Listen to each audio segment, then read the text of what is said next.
кароматуллоҳи Нор, нафаре ки бо насб кардани рекламави эълон сару кор дорад, мегӯяд набудани тахтаҳои эълон дар шаҳри Хуҷанд онҳоро маҷбур сохтааст то эълону рекламаҳоро дар симчӯбҳо, истгоҳҳо ва хиёбонҳои шаҳр насб кунанд. ӯ мегӯяд онҳо хоҳиши ифлос кардани шаҳрро надоранд.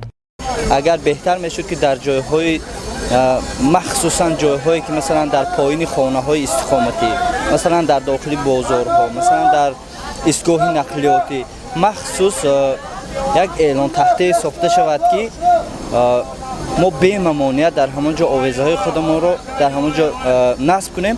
дар истгоҳҳои универмаг солҳои қабл тахтаҳои эълон дида мешуд, аммо имрӯз ба назар намерасад. Сармуҳандиси корхонаи ободонии шаҳр гуфт, кӯшиш мекунанд ки дар истгоҳҳо ва ҷойҳои серодам тахтаҳои эълон насб намоянд, аммо нагуфт кай.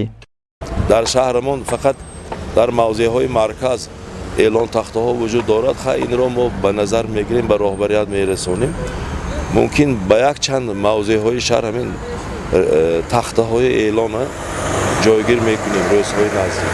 лекин бо ҳамин ширкатҳои хонафурӯшию иҷорадиҳӣ илтимос мекунем ҳамин корашонро накунанд. бениҳоят бенур ва офтоб хушк мешавад. баъзе ҳамин клеяш кӯчида бенур менамод, ҳамин кӯча гузаридагар ҳамин бениҳоят бенур менамод.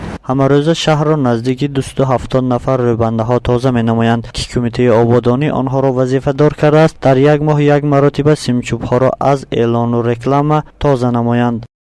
вақте ки мо дар ин гуна симчӯбҳо ҳама овезаҳои худро насб мекунем ва пагоҳ мебием ки аллакай он чизе он миқдор маблағе ки мо сарф кардем зери по аст ё ки дар даруни қуттии муср аст. ҳангоми таҳлил маълум гардид ки дар аксарияти давлатҳои хориҷа, ҳатто дар ҷумҳурии Ӯзбекистон тахтаҳои эълону реклама дар истгоҳҳо, бозорҳо ва маконҳои варзишиву кинотеатрҳо насб карда шудааст. гузориши Раҳмоналӣ Холмуродов ва Турсуналӣ Шералиев, Паёми рӯз.